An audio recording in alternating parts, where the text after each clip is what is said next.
আলহামদুলিল্লাহ, আলহামদুলিল্লাহ, আলহামদুলিল্লাহ।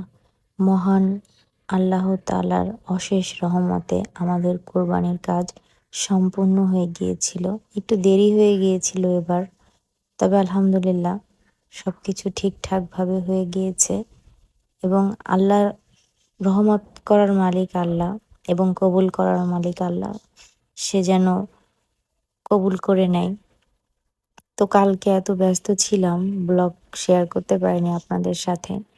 তো আজকে আপনাদের সাথে ব্লগটা শেয়ার করছি। অনেক বেশি ব্যস্ত সময় পার করেছি।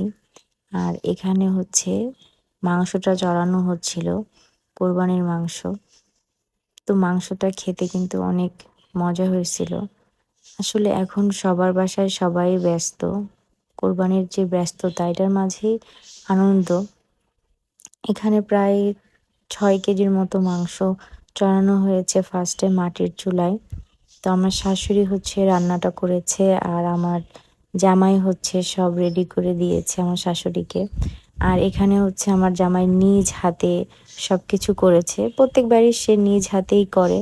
এই কাজটা সে খুব এনজয় করে আর কি। সে নিজের হাতে দিতেই পছন্দ করে সবাইকে। আশা করি আপনাদের কাছে ব্লগটা ভালো লাগছে।